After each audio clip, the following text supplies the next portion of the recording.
Sure shot, baby!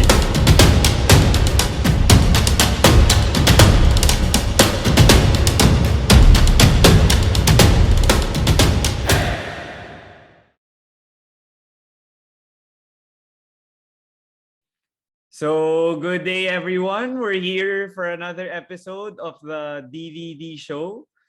So, for today, we have one of the Gilas mainstays and one of the players in the recently concluded tournaments, the FIBA Asia Cup qualifiers and the Olympic qualifying tournament in Serbia, and the team captain also of the Gilas team. I'll welcome to the DVD show, Isaac Go. Thank you for joining me here on my podcast. Thanks for having me, man. Yeah. So to start things off, like, yeah, I know that you're back in the bubble to prepare for the FIBA Asia Cup. So how are you now? How are you? How's practice? How's your rest period, your free time? I think we had a quick turnaround because after quarantine, we had maybe 4 or 5 days off, and then we came back to the bubble this Saturday.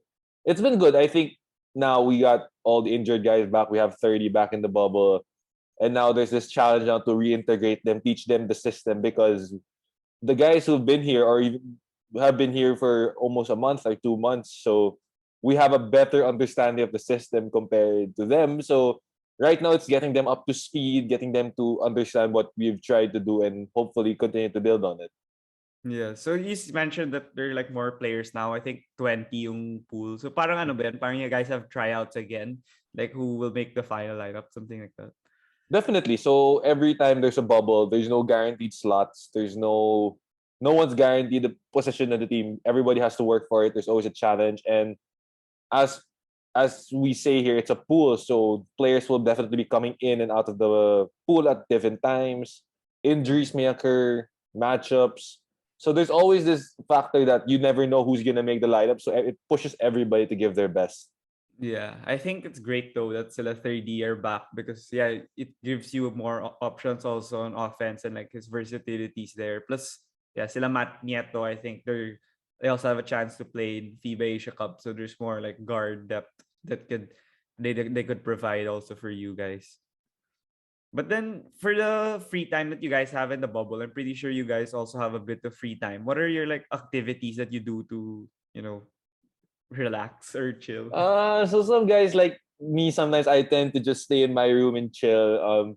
Some guys naman brought their PS4s, have their iPhones, movies. Like my roommate here is like my doormate here behind me is RJ Abarrientos, and sometimes I can hear him shout because he's playing 2K with SJ or JD. Um, Oh, and sometimes people are just on Mobile Legends or COD.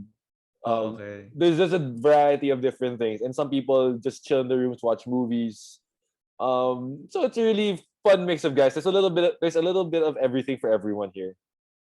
Yeah, some people kasi like wala talagang magawa. So kung ano yung naiisip nilang gawin pag may free time din. Di naman, di naman kami ganyan. Hindi. It's just, yeah. Yeah, go ahead, sorry. Wala naman. Parang it's just everybody gels well together. So we know who likes to chill in the room, who likes to Mm. play what. So it's very easy to bond over certain things. Yeah, yeah.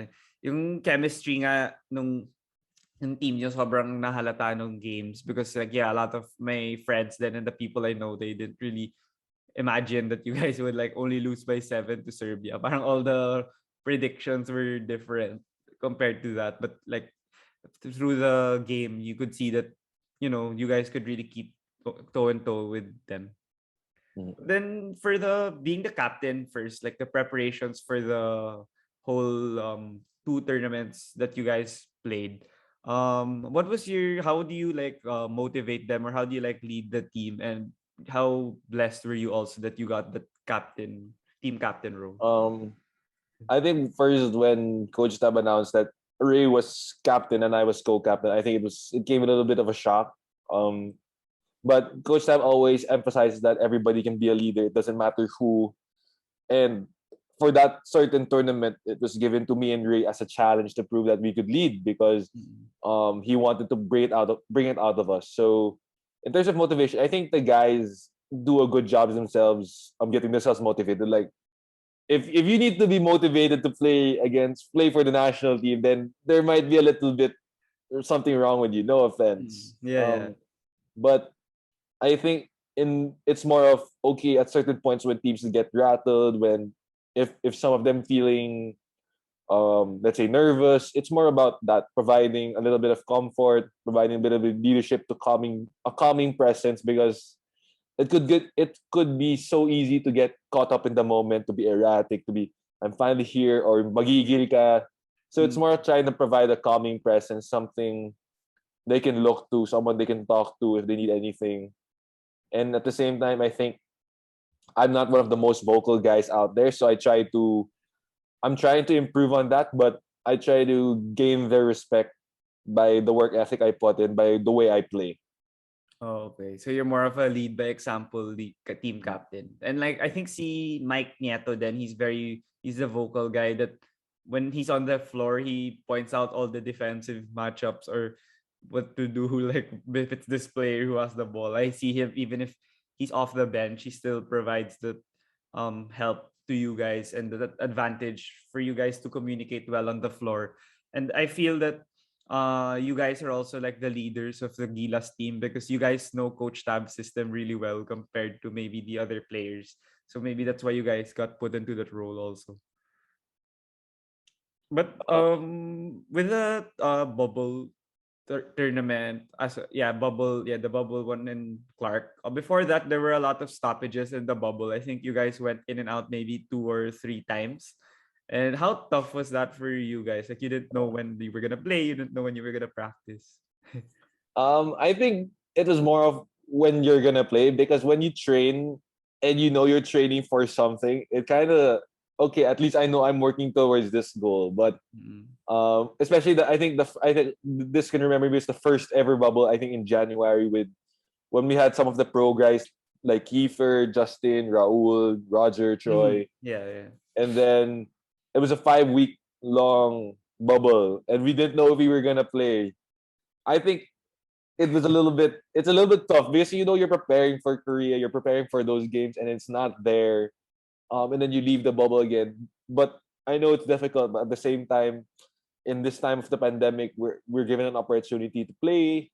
We're given the opportunity to inspire, bring hope to others. So it kind of pushes us through it, because I know it's difficult to be away from families, be away from loved ones, but there are millions of Filipinos who do that. They're on a more tougher situation than us, tougher conditions. So I think when we reveal that, parang it drives us forward. It drives us to, okay, this is not difficult. We are bringing joy. We're bringing pride to Filipinos into our country.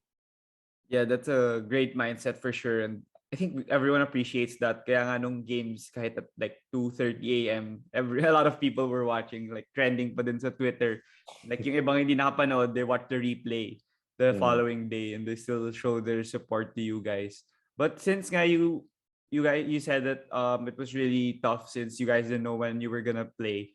Kamusta naman yung preparations? Like you guys were training for so long, but then how do you guys train? Do you like train also for Korea and Indonesia first before Serbia, or you guys don't train for opponents that much? It's just more of running through the schemes and the system.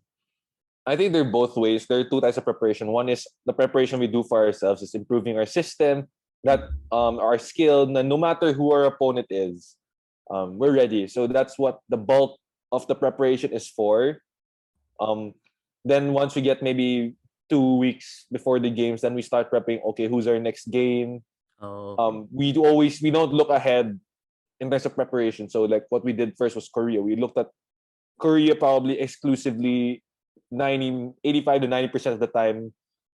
Then we focused a little bit of Indonesia during that time frame because we knew that we were playing Korea first. And then Mm-mm. as soon as we finished playing Korea, flip mindset. Okay, we gotta prepare for Indonesia now. Quick turnaround. I think we had Yeah. it was the day after, 2 days after. So it's always about okay, we focus on ourselves, and then once the time frame fits, we start preparing for our opponents, especially in the home away style, in the window style. It gives a lot of preparation time. Mm-mm. Unlike in the if it's a tournament format, like if it's an extended version of the OQT, you can't So you can't prepare it. The timetable is really short. Yeah, So like in the mahirap. FIBA, so like in the FIBA Asia Cup, we'll be playing in the Jordan, for the example, we'll be playing 4 or 5 games in 7 days. Okay. So that's why we rely more on the bulk work we've done on ourselves, and then we have to mentally focus on in terms of scouting report on these other teams. Yeah. Personally, what's your preference? Do you prefer like the old FIBA Asia format when it's like two straight of two you have games for 2 straight weeks, or do you prefer like the windows? Um, I may both. The reason why I like the window format is this allows us to go to countries that we've never heard of. Like I've got to go to Bahrain, Okay. Serbia. Yeah. I got to go to these countries where I normally won't be able to go to. Mm-hmm. Um, Sadly, because of the pandemic, we weren't allowed to go out. Okay. But it's still an experience to get to go to these new countries. At the same time, it's much more challenging in terms of logistics, in terms of training schedule, because you're it's putol-putol eh. Mm. And of course, as a basketball player, you want to play. Like you want to Mm. keep playing.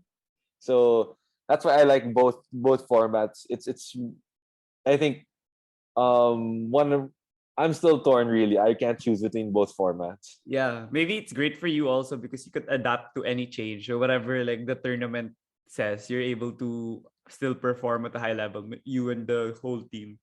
So that's also great. Excuse me. But you mentioned that you guys, I think Coach Tab could also find the balance. That you mentioned that you're like it's half half.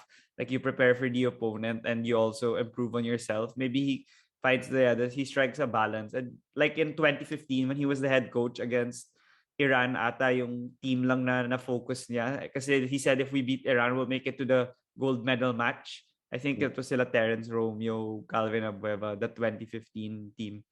So that he was more focused on that opponent only, and I guess their self-improvement more than the other opponents. Kaya yata sa Palestine yun yung joke, kaya yata natalo sa Palestine nung tournament na yun kasi they didn't prepare well for them. Yeah, maybe, maybe, but um, I think it's also preparation and mindset because you can't just blame. I think it's a collective. Nagkataon, di ba? You can't just blame the coach for it. You can't just blame. I think you never know what goes on behind the scenes. Maybe they prepared enough, players didn't come ready, or vice versa. I wouldn't want to say any of this. Yeah. But in terms of preparation, I think coach in these last few games, the coaches and the coaching staff have done a really great job preparing us because in reality, if we went out there by ourselves versus the Serbian players, Yeah. um we would have probably lost to them by a big margin. But a lot of the plays, a lot of the scouting, we had a detailed scouting report. We had exact options what we were gonna run, exact game plans what we were gonna do, and the players gave their heart out, effort, and that's why we stayed close. So preparation is definitely key. That's why we're here early in the bubble and trying to get better. So it's gonna be exciting. Honestly, can't wait to play. Yeah. Before moving on to the OQT, it's good to also talk about like your 2 wins against Korea because you guys played terrific on both ends of the floor, and the age of like average age of what 22, it didn't really show even if people said like inexperienced or yeah puro amateur players lang, and you guys were really prepared to play against pros, and I think they're like all stars pa nga on their league. Mm. And it didn't really matter for you guys, but for you, what were like major takeaways that you could sense from that game that really propelled you guys to win? Because of course you guys did a lot of great things, but like what really stood out to you? Number one is preparation. As you said earlier, we went to three bubbles before the bubble for the window. So since January pa Korea pinag-uusapan namin. So Oh, okay. and what made it tough for the scouting was that they had a new head coach who had no prior head coaching experience. Oh, okay. So one thing I learned is that the coaches apparently scout the coaches' old teams to get philosophies. Apparently, I Yeah, didn't yeah, I yeah. didn't think of that. Mm. Uh, and there is nothing. So it showed that the preparation we did since January helped, and it was key because I think man for man, we'd probably be not as good as them, but this is the time we prepared. Because the Korean team I think came together maybe 1 to 2 weeks before the tournament, and we were here already 3 weeks, and we broke camp off again. So I think number one, definitely preparation is key. And number two, the future is bright. You see that these young players, are growing, showing what they have, and each of us have our own knocks. Each of us, there's always a reason for anyone to point out why that player shouldn't be on the team. But what's important is the expectations and the coaches put on us to work together, to play together, stick together, and perform together. Yeah, for sure. You guys really played well, and a lot of unexpected also players stepped up, and I really saw that because, so for example, like RJ Abarrientos, as you mentioned, he's like, yeah, behind his room's behind you. I never saw him play because it was high school at basketball, and they don't really televise that, so that's where I normally watch it, television lang naman or live Yeah. stream. So I knew he was a super scorer in high school, but I never knew that it would also translate right away to the international game. And it was very obvious in the Korea game when you guys were down like 17, and then Coach Tab inserted him. He scored what, 5 or 7 straight points. So from 17, it became like 8 at the half. Perfect for you guys. And Coach Tab's what, Mr. Third Quarter. You guys got all the way. Yeah, uh, Diego Dario said that nung UP daw, parang kawawa sila pag third quarter. Alam nila yun na yung time na Ateneo is gonna go all out. um, Malin, well, it's both a good and a bad thing, because I think what is bad is that we should be doing that at the start of the game rather than just wait for the third quarter.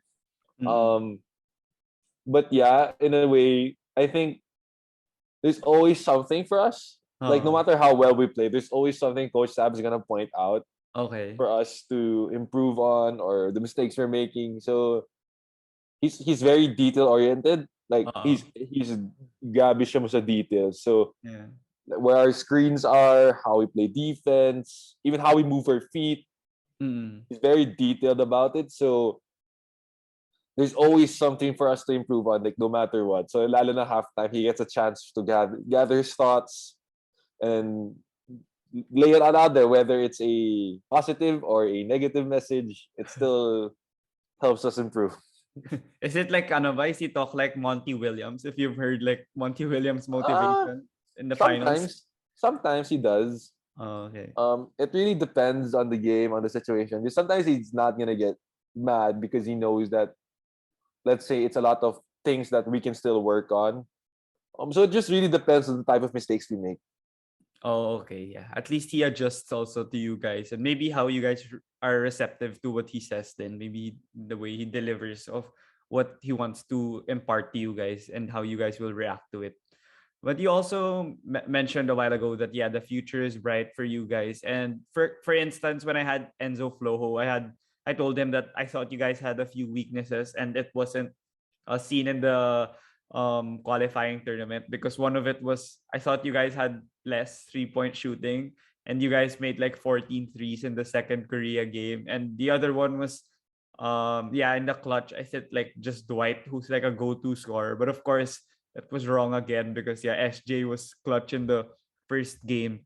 And yeah, I thought that those were some of the weaknesses that you guys had. But how do you think that those weaknesses were addressed? And yeah, you guys have actually great shooting nga pala, and in the clutch you guys actually run plays that not a lot of teams usually run, because teams just usually run like high pick and roll if it's in the clutch. So what can you say about those two things? I think from what you said, when teams run high pick and roll, I think it depends on the clock situation.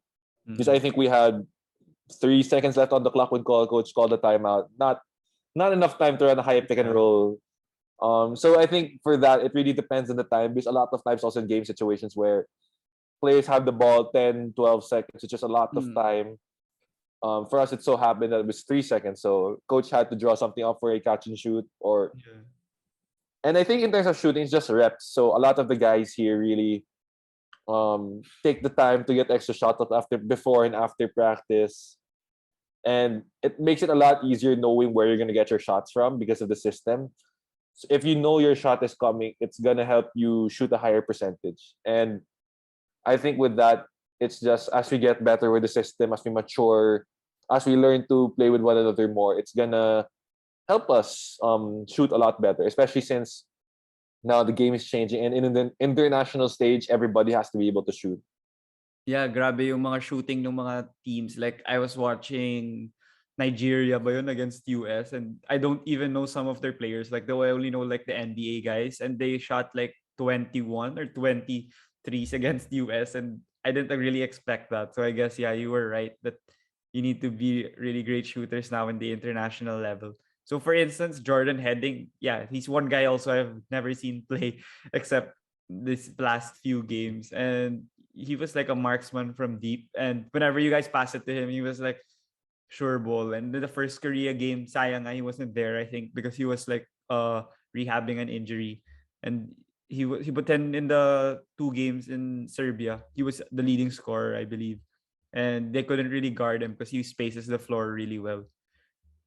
But yung isa pa palang point that I was also focused on was you guys play like maybe positions that you don't play here in the Philippines. Like for instance, you play the 4 in international, and like Justin Baltazar plays the 3, Will plays the 2, something like that. And syempre like kunwari for me, like I like defense a lot. So sometimes feeling ko parang baka maiwanan kayo because you guys are used to playing like bigger guys. So how do you guys adjust naman with your positions that you're more versatile now? You can play multiple positions like compared to here in the Philippines. I think number one is just try to get quicker as much as possible. Like especially for me, it's something I've been working on a lot because I was always flat-footed and slow. Now, kahit papaano, I can stay in front of guards for short periods of time. So I think number one is the evolution of game because I don't think we're getting any shorter. We're actually getting bigger. So now, definitely like guys like me before who played the 5 will now have to play the 4. Balti play the 3, Will play the 2, and I think for Will and Balti, it's not a big of a change because they have the foot speed. It was just that because they were taller, that they were forced to play these positions, but they've had the natural quickness to play these positions. And I think it's just getting used to guarding these guys because I think the Philippines has a lot of great attacking players and greatly skilled, they're fearless when they go into the rim. And I mean, if you get used to that here when you get to the international stage, it kind of helps. And another thing that we have to get used to is the mental side. It's not all about being the quickest guy on the floor. It's about being able to control the guy, being able to understand what the offense wants to do, where he wants to go, and you can help maybe shut it down, make it more difficult. So it's both the physical and the mental side to be able to expand your game. Yeah, I agree with you there. And it's like Drew Holiday because he's one of my favorite defenders. And I think he doesn't get the stats all the time because he doesn't really care if he gets like 3 steals a game or whatever. He's more of yung mental niya that he gets to stop Chris Paul. Like it's not really, he doesn't care if he just gets the shine or the famous highlights on Sports Center. He doesn't really care. And also I could relate it to like how the teams they get rattled when sila Steph and Clay go hot and Chase or Oracle before. And you're supposed to stay like in the game. Like for instance, like I'm a Celtics fan kasi, and I'm happy like when we play the Warriors, like when we're away, they don't get rattled when sila Steph go hot. So I guess it's like a challenge for the other teams. And maybe for you guys also, like when the other European or Asian teams get hot, you still need to stay in the game and still follow what you guys have been practicing, even if they're on a hot streak. I think you'd see that we haven't really had excuse me, haven't had the best starts.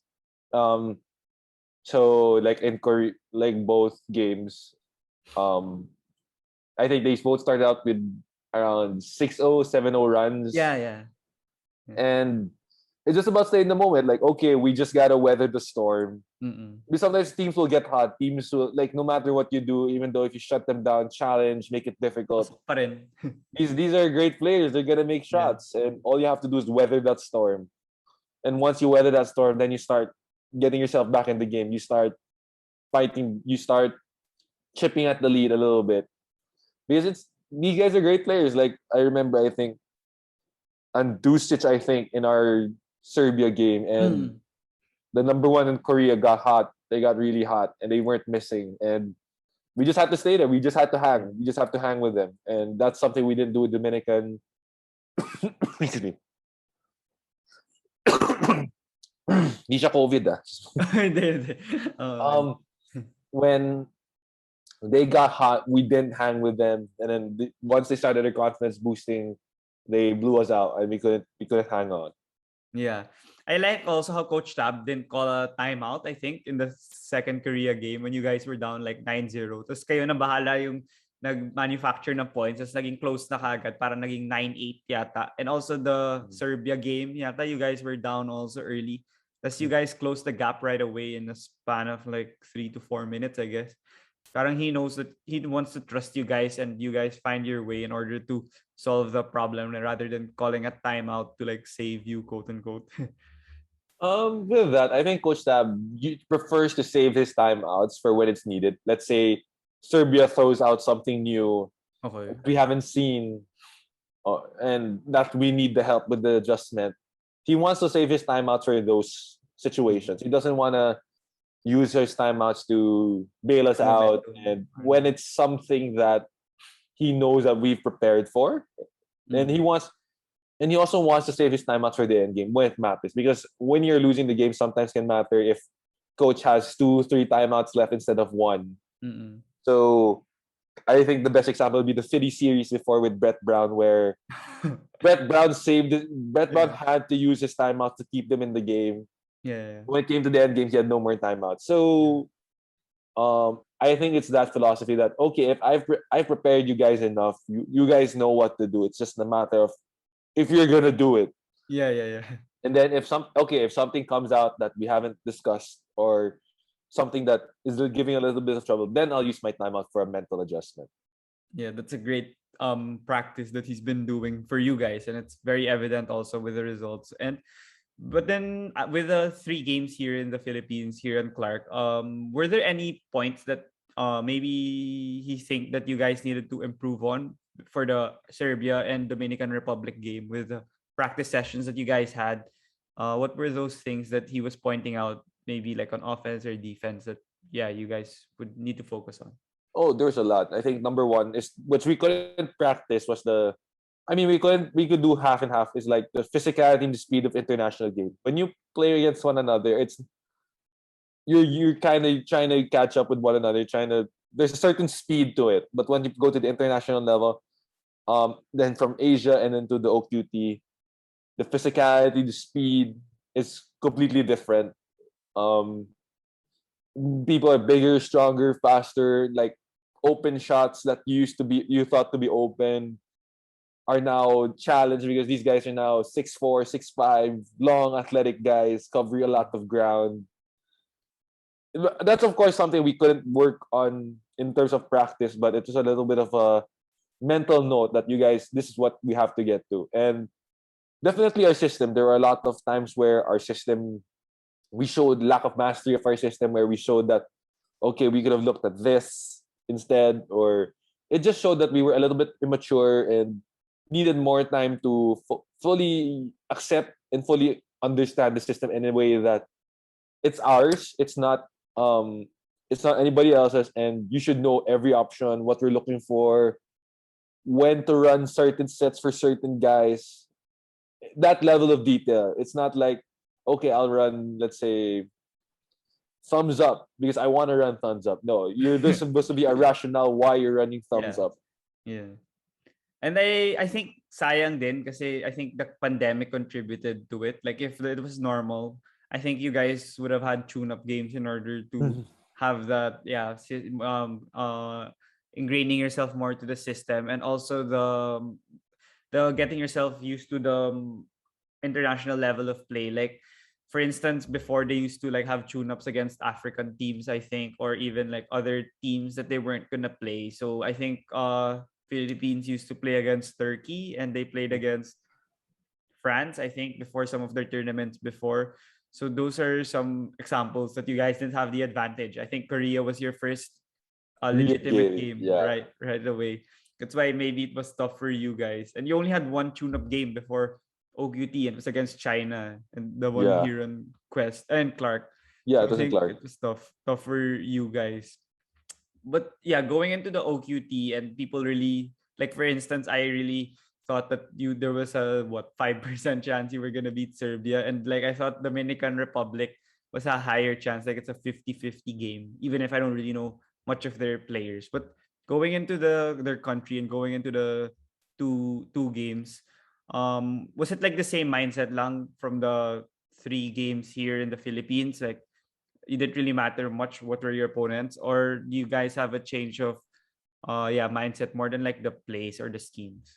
I think in terms of mindsets, number one is okay. Korea's one of the top teams in Asia, and now you're facing number five in the world. So Mm, even if I think we wouldn't admit it, like they're definitely better than us because a lot of these guys are EuroLeague, yeah. NBA,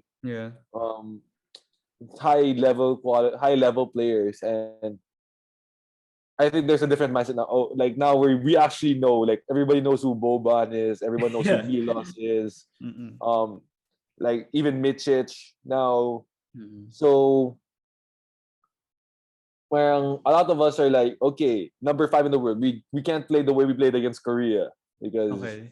if we do that, we're not gonna be able to. It's gonna be because Serbia's a way tougher opponent than Korea, definitely. But it just, and I think another part of us wanted to prove it more. Like a lot, we had a bigger hunger now. Okay, we beat Korea twice. Let's see what we can do against Serbia. Like ginaganahan kami, gigilin kami maglaro eh. Mm. And it showed because even though we weren't executing well, it showed that we played hard.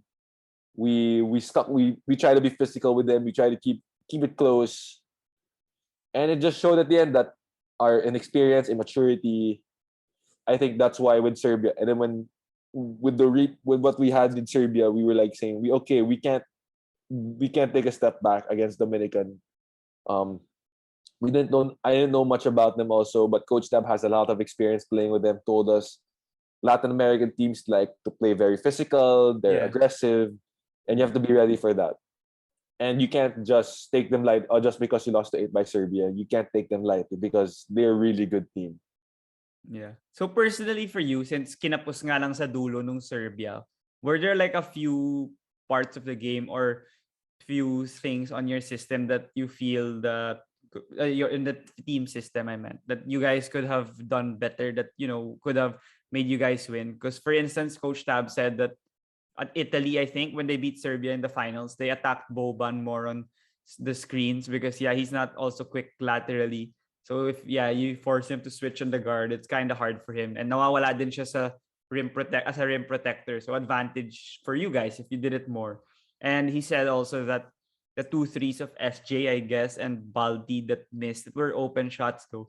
They said those were the plays though talaga kasi it's like far from the rim. It's hard for you guys to attack the rim because they're taller. But for you personally, were there other like mistakes or blunders that you feel could have been corrected and you guys might have won?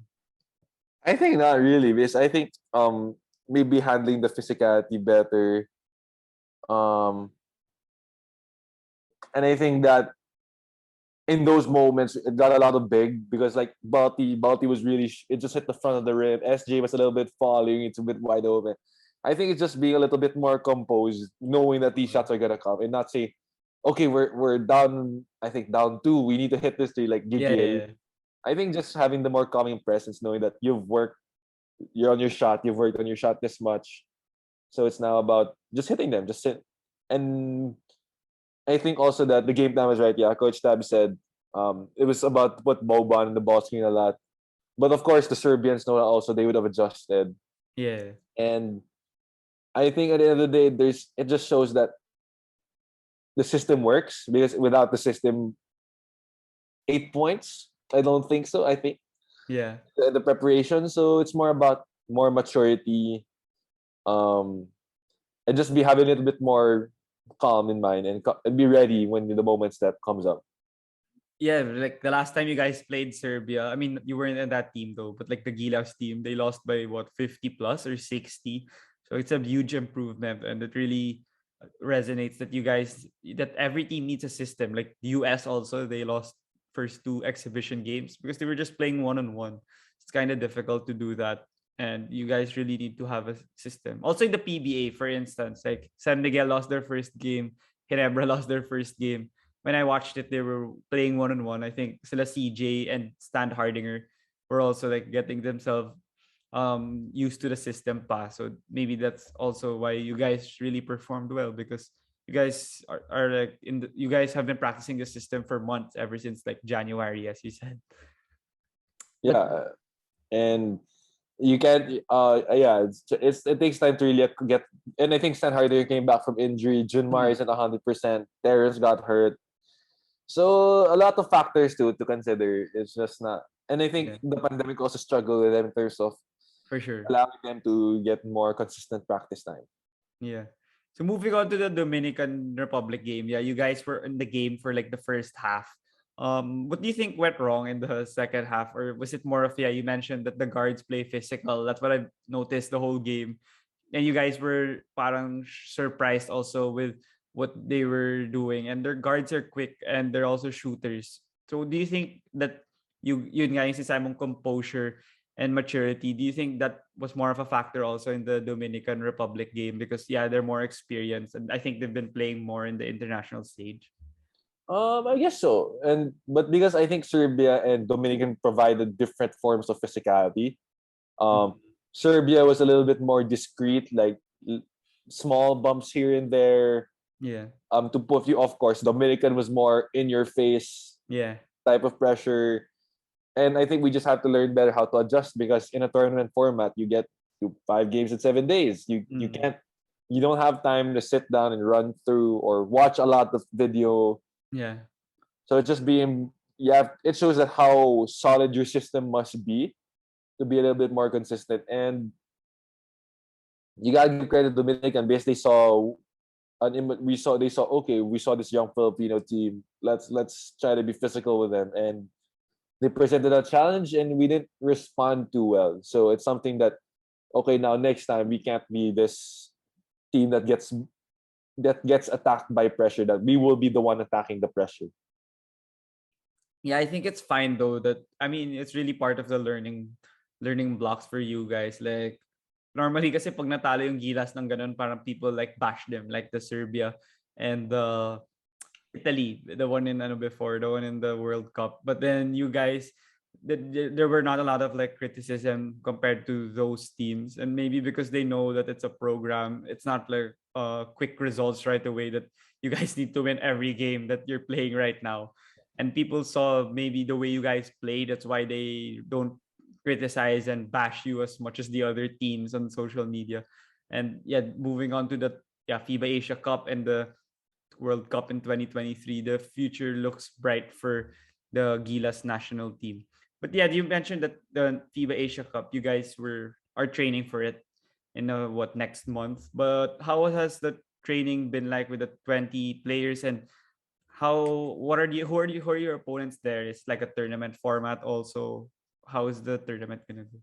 I think it's the top 16 teams in Asia, so that would be Australia, New Zealand, China, Oh, Korea, Iran, um, Indonesia hosts. I'm sorry, I'm not so familiar with the Middle yeah. Eastern countries. So probably this is going to be a tournament format. I'm not sure about the format exactly. It could change because of the pandemic. Um, but of course, now you're playing the best of best in Asia. You're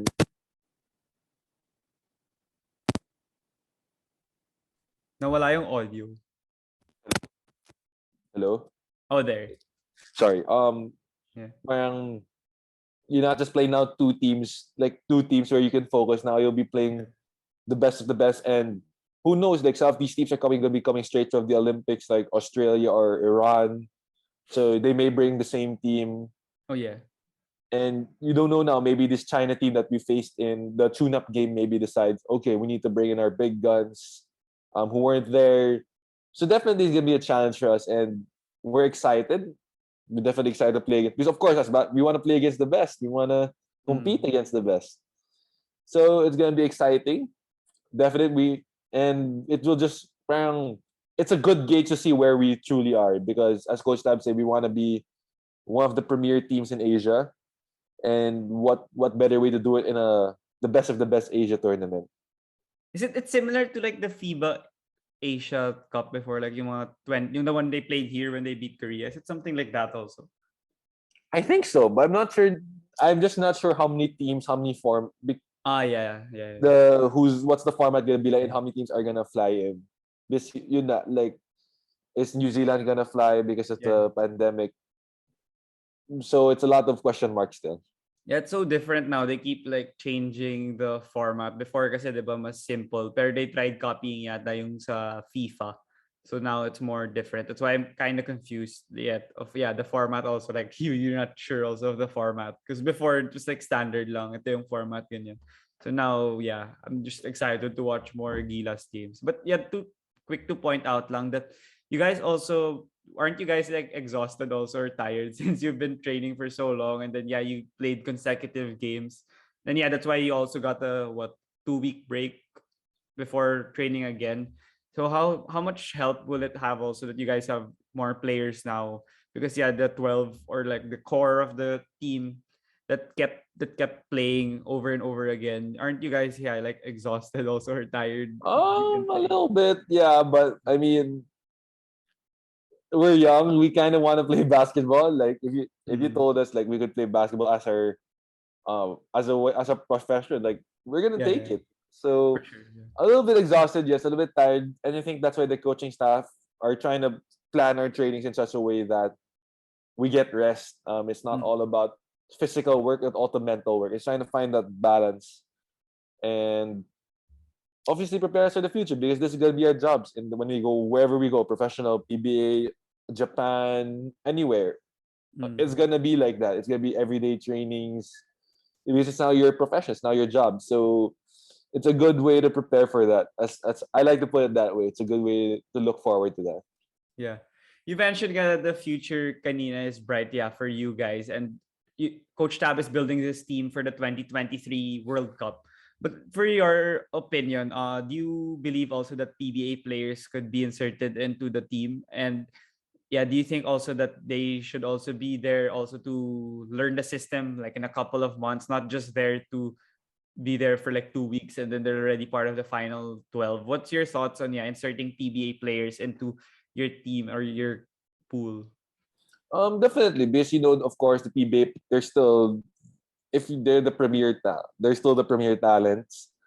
Um, and I think it's very interesting way Coach Tab explained this because they're different. Like they're PBA players who've been part of the pool, like guys like Troy, Roger, Mm. um, CJ, Ghost, Kiefer, those guys who have a familiarity of the system, so they wouldn't need as much time Yeah. when they come in. Unlike, let's say, an example of a guy like a Matthew Wright or Mo Paul. Tautu or Christian Stan Hardinger who haven't been in the pool yet as Mm. much and would need a little bit more time to acclimate with this. It's new to them, Yeah. so it's that. But of course, PBA players will be part of the program in the future. They're the reason why they're the PBA. They're the best. They're best in eight. They're the best in the Philippines.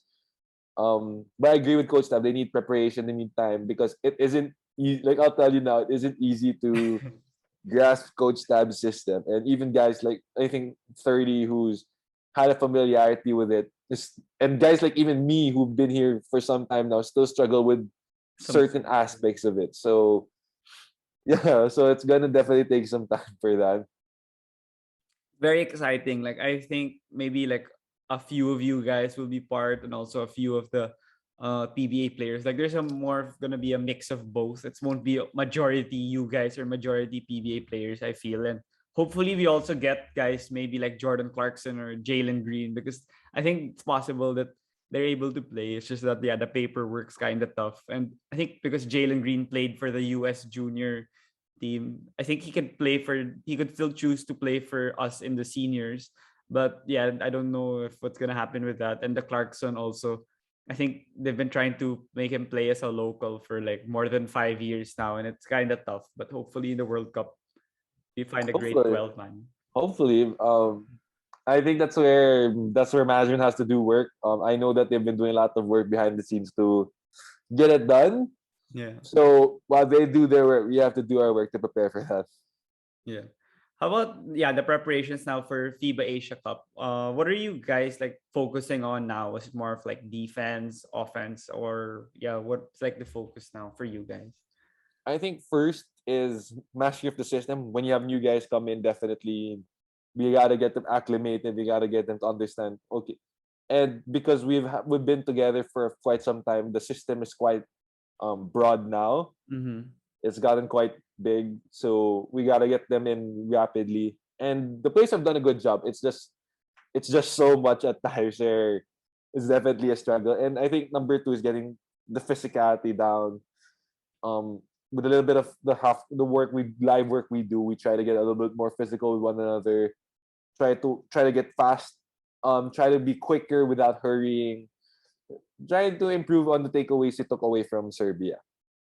Yeah, those are some details na hindi masyadong napapansin ng lahat ng tao, but like sometimes it's the small and intricate details that's important to like propelling you guys to succeed even more at the international stage. So I think those are great points that you guys will really improve on in time for the following tournament that you guys will have next. Hopefully, if it pushes through next month. But Hopefully, we're yeah, looking forward to it. Honestly, we want to play. yeah, everyone just wants to play. You guys, how long did you guys not? Yeah, you played in Bahrain pala for a bit, but Yeah. like except that, parang the last time was really like Mighty Sports pa yata, or Uh, yung when you played Indonesia. Yung then um. finally you played against Bahrain and Bahrain. Yeah. So before I stopped, I got to play in Dubai with my esports, and then I played the Indonesia window, but that was already technically half COVID. I was Yeah, half yeah, yeah. semi-COVID because we were supposed to play two games, but we only ended up playing one. And then Walang game na. Bahrain was the next one. So Yeah. over a year nakahintay lang. Yeah, that's why you guys wanna really keep playing. Ganun din naman yung mga PBA players eh. Like, nakikita mo yung gigil nila to play. So, everyone wants to play. Even me, I just play like here in the village. But like, iba pa rin pag 5-on-5 with like your friends or if it's Yeah, like a village league, ganun. definitely. It's Yeah. different. It brings playing basketball is just brings so much fun, man. It's just so much Yeah, fun. for sure. Like, especially here in the country. But like moving on to the next portion of the interview, I usually do this at the start, but like yeah, we talk a lot about Gilas because that's the main like topic to talk about with you since you guys are in the bubble then. But it's also great to touch on like your upbringing and childhood and like how you started playing basketball. If you started like at a young age or in your teenage years. So how was your upbringing and childhood naman? And did you play basketball instantly or did you have other activities that you would do like maybe theater or arts or other sports? Basketball was not in the picture when I was growing up, as in zero. Um, I prefer to read a book, to actually study, play Mm. video games. I prefer to keep to myself. Yeah, yeah, So a little bit not atypical. Like you never hear a basketball player wanting to study. yeah, yeah, yeah, yeah. So that was me growing up. The reason why I got into basketball was because of my brother. Um, he was the one who loved to play basketball, and then syempre, panay siya eh. So he would drag me along to play in the park outside their house just to play. And then eventually I learned to fall in love with the sport. So that's what happened. Like after years of training, years of investment, I've learned to love the sport. I've learned to appreciate it. And now I'm hungry to learn more. It's not now about, okay, parang once I go home, it stops. No, I kind of sleep, eat, think, breathe basketball a little Lahat too na. much, maybe. Yeah. So yeah, that's how I think I got into basketball. And then it was always about trying to get to the next level. I never looked ahead in terms of my basketball career. So when I was training grades, it's like, okay, make the team. And then Mm-mm. next level, okay, let's see if you can start playing a little bit. It was never like when you see these little kids grow up, like, I want to make it to the Yeah, yeah. PBA. I want to make it to the NBA. It was always for me the next level. So maybe it's a way for me also that's what helped me grow forward because now I'm not overwhelmed to see what's ahead of me, but who knows, maybe that's what worked for me, and that's how I end up being this position now I am today. Yeah, for sure. Like the Giannis quote he said before game 5, I think, yung you focus on the present lang. If you could Mhm. like apply to this also. Like you were focus on the goal, like you had like certain goals at hand, and you would only focus on that first until like you achieve it, and then you go to the next one, parang ganun. And I think it's really applicable also to what your career now and what you're doing now. So maybe that's like a habit that you developed over the years. But again, at a young age, what year or what grade did you know that you could take basketball seriously, like UAP level or yeah, PBA international level? Was there a moment for you?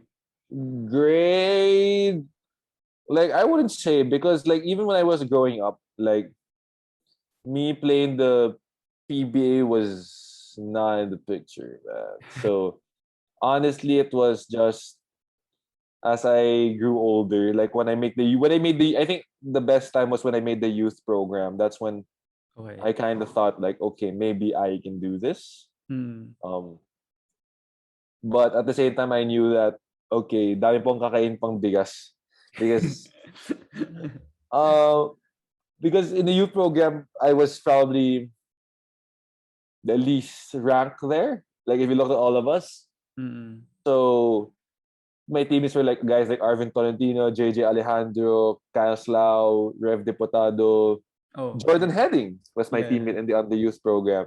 Mm. So in Team UC, I asked him like, bro, you never thought I was gonna be here. I'd be lying if I said yeah. That's a fun joke. Um, so yeah, man, it's been a long journey for me to get here. Really, really long one. For the youth program stint, what were like your best memories or lessons that you learned that you still like remember now? Because yeah, you feel that was when the moment you felt that you had the chance to play big and reach bigger heights in basketball, greater heights. You got so much work to do. You're the youth. Honestly, I couldn't move. I couldn't shoot. There was like I was just tall. That's the why they um kind of put me in the program. They're like, okay, this guy could like you're tall. We want to develop you. So I kind of in a way did want that to be the case anymore because like I don't want to be this just one of these tall guys who just played because they were tall. Like genuinely had a love for the sport, which I wanted to build up on, which I wanted to um help me become better. And I saw what doors basketball was opening for me in terms of life, in terms of the opportunities I would get, and like being the youth program. And I didn't really accomplish anything before that, so it was like if at this level, this what opportunities are presented to me. What more if I start working hard on it? Mm-hmm. So that's my biggest takeaway in that there's always something more Yeah, yeah, and there's nothing like representing your country. I remember the first time I sang the national anthem yeah. in where was that? Malaysia. And I wasn't even playing then. That was a surreal feeling. So that's something that's carried on to forward till this day. Yeah, that's a really great feeling for you, and it's a great mindset also that you had at maybe I don't know if you realize it at that age or now long, but then it's a great mindset that you're sharing it now to the audience. That yeah, your mindset was like that even at a young age. Like it's not everyone is able to think that way, and you were still able to bring it nga, like at the mature perspective and the what do you call this viewpoints that you give that you say. It's really helping a lot of your other like peers also. But from that high school stint and like your youth stint, what made you also go to Ateneo for college? Like, what was your recruitment process? What was did you like try out? How did you go to Ateneo for college? Um, I think in terms of my recruitment process, I had offers from multiple schools, um, UP, San Beda, NU, Ateneo, CSB. But taking everything in consideration, I think the number one emphasis was that number one was getting an education Mm. because no matter what, basketball only you can only go so far with basketball. Unlike when you have an education, it allows you to go further in life. So that was the number one focus. And another thing was in terms of situation, which would provide me the best opportunity to grow in terms of my career. And Ateneo had a long history of producing great bigs, and I felt that maybe I could develop there in terms You of my did. skill set, You did. and it turned out to be for the best. Yeah. For sure, that wasn't a bad decision at all. Everything really went well. Maybe not in the start, but then last 3 years that you guys won the championship, and you were also an integral part of the rotation and the roster. I think that's a great decision for you. But it's also great to touch on the importance of the education that you mentioned, because not all athletes actually realize also the importance of the degree, or finding like having the value of education, because after what, like 35, 40, you need to do something else with your life, like a business or a job, like how the NBA players are like reporters and commentators now. So you need to do something to continue having substantial income. So for you, how big of an impact Ateneo has on that, like your mindset of always still prioritizing education and the culture of having being a student and an athlete also. I think it is a big focus. Like, um, just because we're athletes, we don't really get special treatment in terms of academic deadlines or exams. Yeah. So there'll be times after the game that I think there's one time after our championship game, I still had to study because we had an exam within the next 2 days. Oh, okay. I forgot what year was that, Mm-mm. and then it kind of shows the teachers that okay, you may have training, but you're also showing here in the classroom, and you can't. It shows like you can balance yourself. It is possible to balance your life. Just be able to try to maintain balance it everywhere. And because Ateneo is always about giving more, being able to like Magis, man, doing Yeah. more. So just because it's enough to pass doesn't mean that's what you give. It needs giving your effort both on and off the court as much as you do. So like academics is something that they always prioritize. Because parang sometimes like even though Coach Tab hates it. It can't like sometimes it can't be helped when we ask if we could skip practice to Mm. for an extra requirement because he feels that um there's enough time for you to do it. It's also your responsibility to do it. But at the same time, he also understands that sometimes it can't be helped. Sometimes you need that extra little bit of time to do so. And it's just a holistic, I'm going to sound a little bit philo and Thea here, but a little bit more holistic growth for you that you're doing both mind and body. Oh, okay. How does Coach Tab like know the balance to it, when to allow you guys, or not, or does he just say yes? Ah, because we don't. It's rare that players do ask for Oh yeah. and I think it's more common actually if you have night classes because sometimes there are certain classes that we can only take at night, Yeah, for sure. and he tries to revolve our practice schedule around them. Mm. But if it can't be helped, then he tells us to attend class because that's how much priority he also puts on our education. Yeah, for sure. You guys are very strict also with the grades. You like there's no extra treatment. Like for instance, like say 30, diba, he missed like a year because he didn't get to get the grade requirement. And I like that actually about Ateneo, that you guys are strict with that, because I also value education. Like even if I love sports so much, like that's majority of the things I do during the day. I also know that even if I don't like I don't I enjoy sports more than of course studying or something. If you still need to find the value in it, because in the future that's where the rewards will be seen, or where you will be able to reap it. Yeah, you reap its benefits. But yeah, in the first years in Ateneo, it was kind of tough for you guys because you guys didn't win the championship yet. But yeah, in the latter 3 years of your UAP career, you guys won it. So how was the experience of the first 2 years in Ateneo before finally cracking it in season 80 and beating DLSU? I think it's a different experience because my first year we didn't make it to the final. We lost in the final four Mm. twice to beat against F. Twice to beat. I'm not sure if we were Really? twice to beat. We lost to F. No, my first year in college, we lost to NU twice to beat. But Uh-huh. I wasn't part of the team yet. Oh, So okay. the following year, my first playing year, we lost to FEU semifinals. Mm-mm. And then for Coach Tab's first year, we lost to LaSalle in the finals. So Mm-mm. parang I've had the experience of losing both in the semifinals and the finals and knowing that you don't want that feeling. You want to be the one to win the last game of the season. Mm. And I remember kasi parang Coach Tab really believed that we could have beaten that LaSalle team that year. It's just that we weren't ready because we were underdogs. No one had us ranked basically because everyone was saying like, oh, Ateneo is not gonna make the Final Four this year. This new head coach, young team, no veterans. Mm. And we proved them wrong. And we may have lost to the Santa finals. Then Coach Tab says, you guys should have won.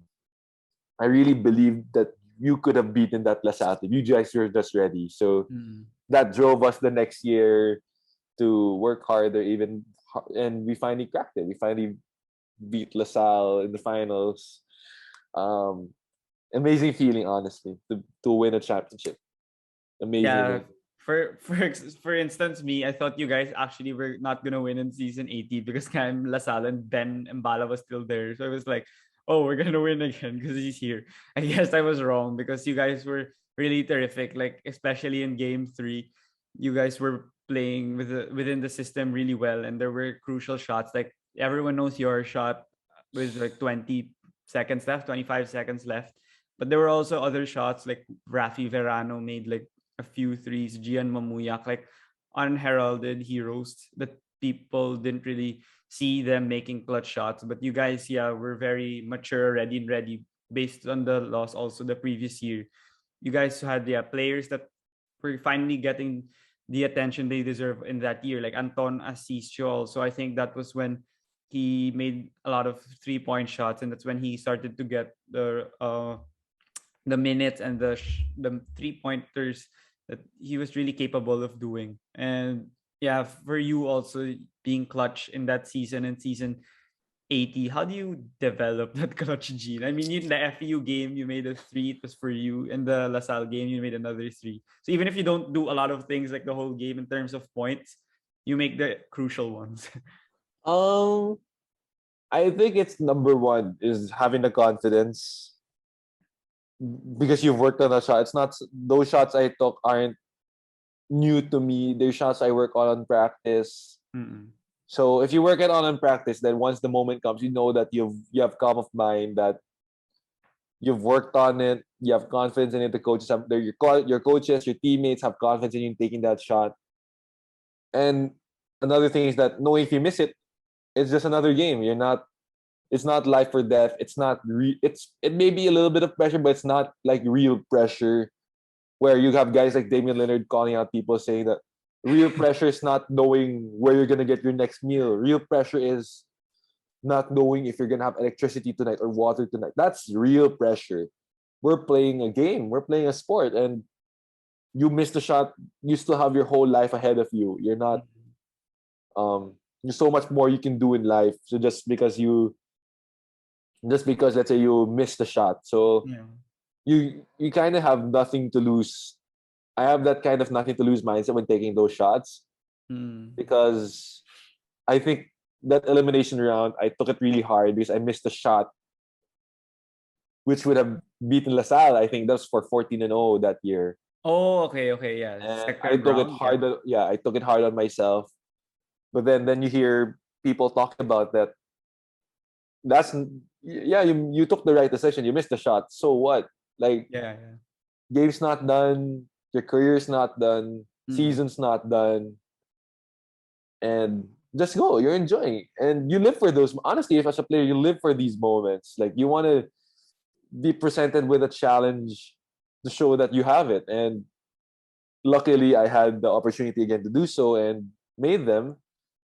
And it's just something that you just got to build confidence in when working in practice. Like Jordan wasn't confident in without work putting the hours in practice. Like Yeah. that's what made him good. And at the same time, he also had the confidence in himself to take the shots at the moment because working on it is one thing, Mm. but actually having confidence in the work you put in is another thing. So I think it's just a combination of that. And hey, you make it, you continue. You miss it, your life goes on. That's a great mindset that you have, because not a lot of players have that. So the people that are gonna listen to this, they can also learn from that, because even Michael Jordan or LeBron or Kobe, they missed like a ton of game They winners, miss but they've way more also game winners than they make. They yeah, miss way more. yeah. And not a lot of people know that. I mean, people just focus like sila Skip Bayless when they focus on LeBron, they just nitpick like the bad things. But then if you really just look at, if you have like a great perspective of his whole career, you could see that LeBron also made a lot of game winners that even if he calls it lucky, they still went in. It doesn't matter if it's lucky, 10% chance to make, 90% chance to make. The Heat went No, in. at the end of the day, it goes in no matter what, lucky or not. It goes Yeah. in. Yeah, that's the point, especially in the end. Like no one's gonna remember like, oh, you made that shot. Like people are gonna find it more impressive nga that it went in, na hirap na yung position mo or yung balance mo wala. Pero pasok pa din. I think Yeah. LeBron has that game winner against the Magic. Yung parang he just threw it. Ganun. Yeah, It's a great even one. even the step back against Golden State, and Yeah. there are a lot of plays like that, and lucky or not, it goes in. It goes in the basket. I remember, I think Lendl Duanga hit Oh, yeah. the 3-pointer where he was three steps behind the 3-point line. Yeah.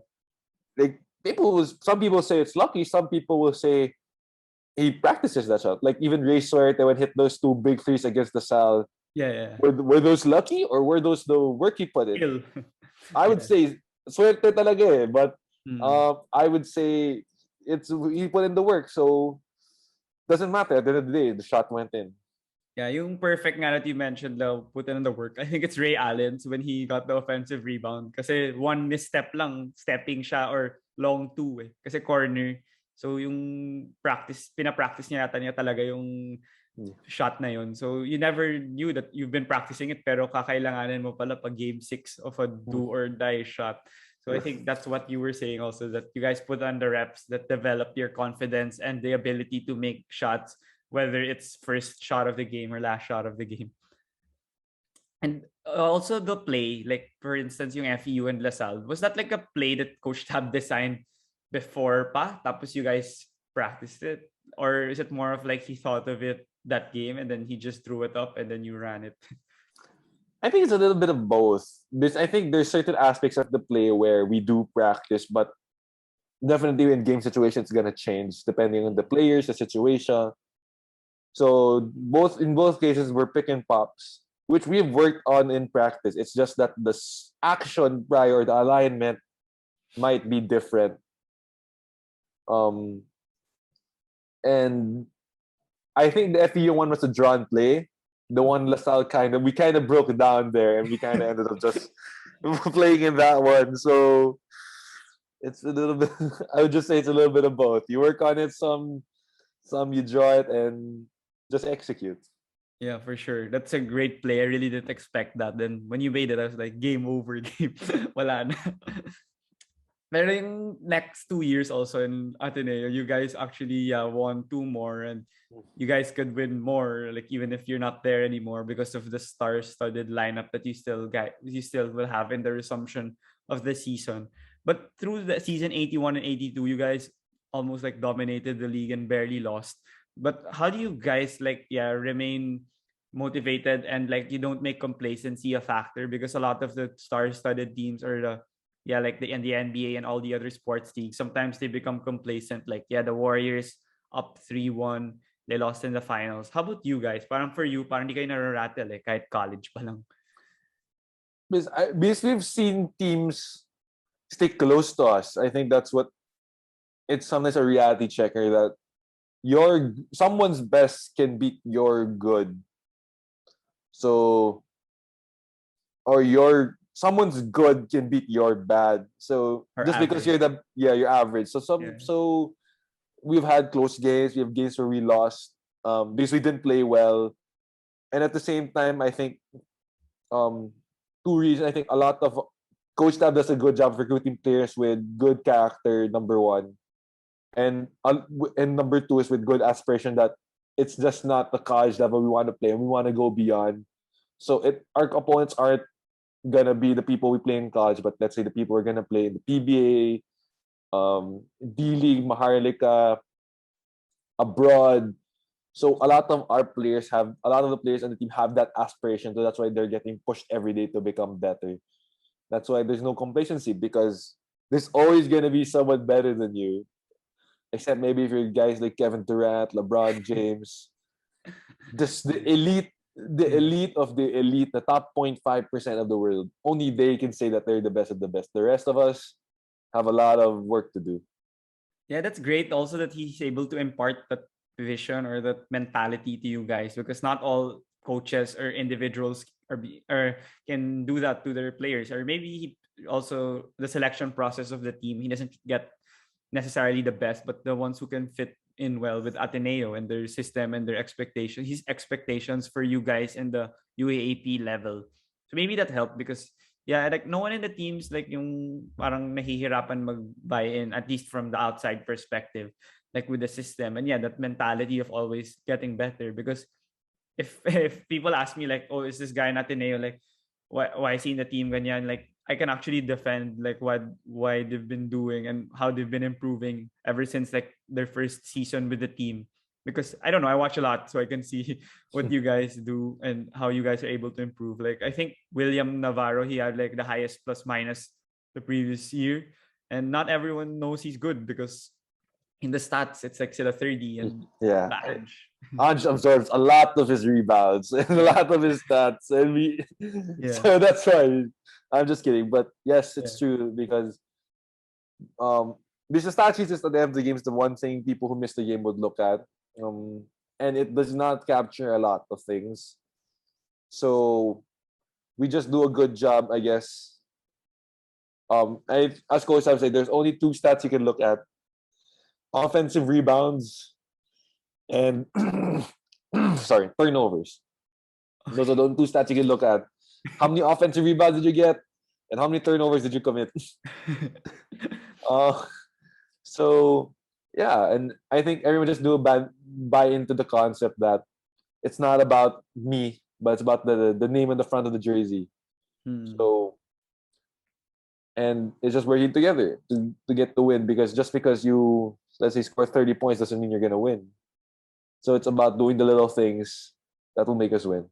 Yeah, I mentioned I think to Gian also. Had Gian Mamuyak like a few episodes back, like the UE game, the season last season. You guys were close at the half, and I think Coach Tab got pretty pretty unhappy with your performance in the first half because yeah, it was like UE and they were in the bottom of the standings, and he knew you guys could play better. So I think no warm up guy yata, he was the one like passing the ball to you guys or something. He was making sure you guys are still focused on the game, and you guys won by what, 20-25 pa rin. So I think he's just the way he talks to you guys and the way you guys respond or are receptive to what he says is what really propels you guys to continue winning consecutive games and being able to dominate the league. But then with the team, since now you're not anymore in the UAP team, yeah, I told you that your team's still pretty strong. I think you know it. A lot of you guys are in Gilas also. And what are your what's the outlook for you for the future of the Blue Eagles for the next what, 3 years, 3 to 5 years? They're they're gonna be a really really tough team to beat, Yeah. honestly. And I don't want to provoke and say that they're gonna win the championship, because these Yeah. teams are gunning for them, and Yeah. these teams are gonna give them their best. But this team is gonna be deeper. I'm just gonna say that this team is gonna be deeper than the last three championship teams. These next 3 years, the team's gonna be way hella deep Yeah. compared to our team. Yeah, parang every position yata, you have like 2 to 3 players that could really do anything that you tell them to do. Yeah, definitely. It's gonna be literally people are gonna be like, "Why is this guy not playing?" And you're gonna say, "Whose minutes are you gonna remove?" Yeah, And you're yeah, like, yeah. "Oh, is it that case?" And I think we'll have a lot of players who, even though in their college career did get a lot of minutes, will be playing professionally. Yeah, how do you actually like control that for a bit? Like for instance, yeah, you mentioned like the minutes. Like I'm pretty sure some people are wondering like why 30 only plays really well in the finals. Like that's where he only scores 30, 20 to 30 points, and in the elimination round he doesn't do that. Or maybe even other criticism like yeah in Gilas that what 3/4 of the team are like Ateneo players yeah, there's a lot of criticism. Like, oh yeah, when you guys went to the Jones Cup, they were like, oh, why is it the Ateneo team playing for like the Philippines? It's supposed to be like a national team, not like a school. How do you like, or do you just not like mind the social media or like the media in general when they say stuff like that you feel aren't gonna positively affect you? Um, I think of course, there's still a part of us that has to know what's going on in social media. You have as basketball and as public we have to know what people are talking about us. Because it's your job as your own manager where you have to know what people are talking about you, how are you being perceived. But at the same time, you know that it's social media. People, it's a space where people are allowed to speak their minds for free, and you don't have to give. You don't need time. It's given weight. It's just you give it weight. So I personally choose to read social media because I want to know what people are saying about us, how we're being perceived. It's marketing. You have to know what people are saying about you. But at the same time, I know that um part of it is just talk, part of it is just trolls, part of it may be true. And just take it with a grain of salt because they're outside of the circle of the team, outside the circle of management and what the team has. And the only expectations we should be listening to is the expectations the management and the coaches have on us. Mm-mm. Yeah, social media depends talaga on the person also. Like for me, I also don't get affected with like negative stuff. Like for instance, if like I'm for the Celtics or like yeah, I'm supporting LaSalle or something, and I don't really read like the Facebook comments. I mean, I read like the tweets, ganyan, but you know, like in the comments, people just comment random stuff, like especially like about the government now, like in the Philippines, like people just comment kung ano. Like sometimes it doesn't make sense. Yeah. So yeah, sometimes you could read, but then it's also great to like discern what you will really like Yeah. yeah, really read and be able to apply also to your own life or be able to share to others, because not everything on social media is really good. It's like a half or yeah, there's like it's up to I you w- how you I discern. would say less than half and half, but I think you said a great word in discern. Yeah. And that's how we should approach it. That's the right word to use. Mm-hmm. You mentioned that yeah, social media has been rampant and it's important. Like yeah, for you guys, for marketing, for everything in regards to sports. And I mentioned also that you did the NBA hype for Signal, and like I listened to a lot of your interviews and like you can talk really well. So do you plan on being like a analyst like when you're like playing or even after you play? Because yeah, you can speak well about the game. Thanks, Jan. I think after play, I still want to focus on my playing career. Mm. Um, but at the same time, it's a little bit of a challenge for me to try it. And it's a little bit of something like bawal naman puro basketball lang naman ako eh. So it's a little bit to expand my horizon, see what the opportunities are out there, and I enjoy it. And nagkataon it's talking about basketball, so um, turning your passion into something that can help you do in a living. I think that's all you can ask for. Yeah, it's great if you really have the opportunity. Like, yeah, the NBA hype, you don't like make it get away now from you. Like, see, Danny nga Ravenna, like when I had her for my podcast, also she shared a lot of things, and like she's very articulate also with what she says. So like now she's on the game sometimes for to co-host or like be the Yeah, guest or co-host, something. co-host. Oh yeah, co-host. So it's really great that you guys have these opportunities also to impart your knowledge, because you're more than just playing on the court or playing on the field.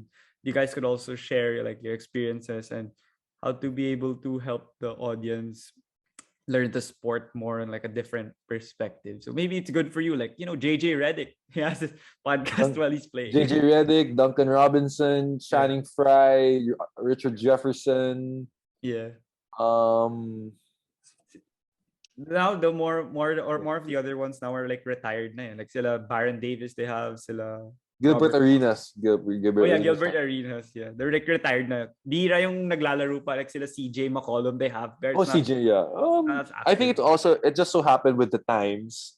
Mm-mm. So it's more of these older guys who decide to go because like back then podcasts weren't really a thing. So I think Mm-mm. now sila yung mas may time ngayon, sila yung mas hilig nila talaga. Yeah. So nagkakataon lang most of them are retired. So I think that's much more the case. Yeah. So moving on to the final portion of the interview, and I just want to thank you again, Isaac, for joining me here despite that you're there in the bubble and you're busy with your training and other things. But for the final part, I usually ask these questions to all the athletes I also guest. And one of it's related to the social media effect also and the way it has affected the lives of others. But yeah, in the bubble, in the 2020 NBA bubble, there were players who were very vocal and like they were telling people how to vote, like educating them and also telling their people like their opinion because they know their platform's really huge, their following. And here in the Philippines, the athletes could also do the same because yeah, you guys have immense following here, especially basketball and volleyball. And maybe just in my opinion lang that athletes could be more vocal. Like for instance, in the 2022 elections, maybe you guys could be like tweet more or post on how to educate people how to vote, and not necessarily like your opinions. Like if a social issue happens, you need to tweet about it. Like maybe because our culture is different from the Americans, like they're more straightforward and vocal with their opinions. But what are your thoughts on like athletes and politics or social issues mixing, and for athletes to use their platform to like amplify their voice and share their knowledge to their followers and fans? I think definitely we have the platform to do so. But I think you mentioned the right thing. Culture. I think we're a little bit more conservative than the Mhm. Americans. The Americans are a little bit more outgoing, more independent, um, more more open to speak their minds. We're a little bit more conservative, and I think it's something that a lot of us have to navigate also because um, it's very easy. We've had cases where the story and the narrative is very flipped around. So it's just being a little bit these more outgoing people are, I would say, a little bit less careful with what they post, and they're a little bit more free, which causes a lot of room for interpretation, a Yeah. lot more um backlash. So Mhm. here we're a little bit more conservative. We try to be a little bit more discerning with what we post. But yes, I do agree that we can be a little bit more vocal. But I think it's just getting over the conservative part of our culture and just be able to maneuver it. There are a lot of things behind the scenes that people don't see, and people sometimes question why is this person not posting anything, talking about this certain things. Yeah. And for some athletes, they choose just to stay away from them because it just affects their, like, okay, I'm just gonna focus on my play, on my craft. Um, Fair enough, because that's what your career is going to be about. But we also have a responsibility to society to be a little bit more vocal, and I think it's just trying, for most of the athletes, it's still just trying to find the balance where we're posting our opinions, whether to be how to maneuver being conservative and managing expectations. I think we're still in that learning process of trying to manage all of that. It's not like we're the NBA where it's an active conversation between players, organizations. I think here maybe this has to be a little bit more talk about, because I think they have even social media lectures Yeah. in the NBA, for example. They have classes for that. Mhm. Here, not so much yet. So Yeah. there's a little bit more. I think even us players have more to learn from it, and to be able to. So once we do it, we're able to do it wholeheartedly with complete knowledge, awareness, and um, knowledge and awareness actually. Yeah, yung backlash that you mentioned, yun yung na pinpoint ko because maybe nga if you're not educated and you're not as informed as others, tapos you start tweeting about it para lang masabi that you have an opinion, it's kind of harder because what if your followers believe you or they actually follow what you said, but then mamaya hindi pala 100% tama yun dahil lang you just want to make a stand. It's kind of hard also. That's why it's also great that you're only active or vocal if you're also educated about it. And maybe that's what sila LeBron and sila Malcolm Brogdon and the other NBA players. That's why I think si Malcolm Brogdon, I think his grandfather is like a part of the old activist stuff in the 60s. So he grew up knowing a lot of the history of the Mm. Black Lives Matter movement. So maybe Also, like others like sila Kawhi, they don't really talk about it a lot because maybe that's just not their personality. Yeah. Maybe that's also that could apply also to the Filipinos. Mm. Yeah, so for the next question naman, it's just for fun. Like it's from All the Smoke. I think you know that podcast because yeah, I think you watch. Gilbert Arenas, right? All the smoke. I think that's Gilbert No, that's Arenas. Matt Barnes and Steven Oh, Jackson. Matt Barnes, but sorry, Matt. Yeah, all the smoke. Yeah, they ask their guests if you had five dinner guests, dead or alive, from any industry or any part of the world, who would you choose? 5 dinner guests. Anyway, number 1, Greg Popovich and 1 and 2, Greg Popovich, Tim Duncan. I think it's known out there, the legendary Spurs meals. Mhm. That no matter what happens, win or lose, they go to dinner, have Bonding. conversation, bonding. Yeah. So that's 2. I think number 3, Muhammad Ali. Mm. Muhammad Ali, definitely. Number 4, Bruce Lee. I think Bruce Lee. And number 5, probably I want to talk to Naomi Osaka. Oh yeah, there's a new documentary. I Yeah, haven't watched it though. I actually should watch it right now. Yeah, I'll watch it maybe today. There's no school, but then yeah, there's like 3 episodes pa lang yata. I'm not sure if that's the only one or they'll add. But yeah, it's great. Naomi Osaka's one of my favorite tennis players also. And for Popovich and Duncan, yeah, they said nga that they always have those team bondings. And Yeah. nakahalata din sa game na talagang close sila. As they say, win or lose, men gotta eat. Yeah. Galing nga nung strategy nila na yun. Like, not a lot of the teams, or I don't know if any other teams would do that as consistently as them. It's really impressive from the Spurs culture. And then the final question that I asked my guest also is, it's like from if I had a guest or guest that I could invite here on the DVD show, like from any sport, like basketball, who would you recommend that could say like a great story that could say it here on my podcast? I think someone I know, Ange, would have a great story. Or maybe Dwight Rama. I think Dwight has an interesting story as well. Mm. But siguro from someone I don't know well, Yeah. maybe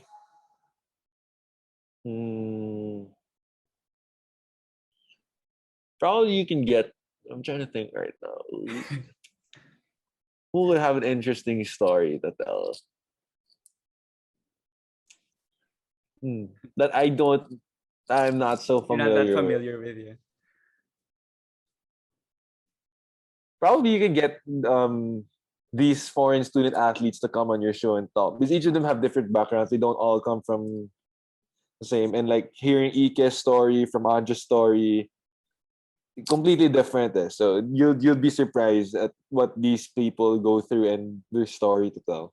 Yeah, Anton Assis, so he also suggested Ike because like he's not as known as the other athletes like Mbala or Kwame or Chabio. Like he's not as known as them. But then he said that Ike daw has a great story and I should invite him in the future here on my podcast. And yeah, that's great suggestions with Dwight and Ange also. So yeah, that's all the time that we have. Isaac, thank you so much. Even if you're in the bubble, thank you for joining me here on the DVD show. I had fun with your thoughts, and I mentioned that I really like it when you talk because it all makes sense, and I also learn a lot. Even like when you guest on the game or these other shows that I hear you on, I really appreciate the time and the effort that you had in joining me here on my podcast. And do you have any final words? I just want to say, keep doing what you're doing, man. 29 episodes. You're Yeah. getting somewhere, man. You're gonna grow this. Yeah. So thank you so much again. And before you go, is it okay if we take a picture? Sure. Okay, I'll take it. Uh, 1, 2, 3.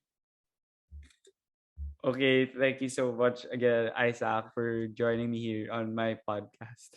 no problem, man. Thanks for having me.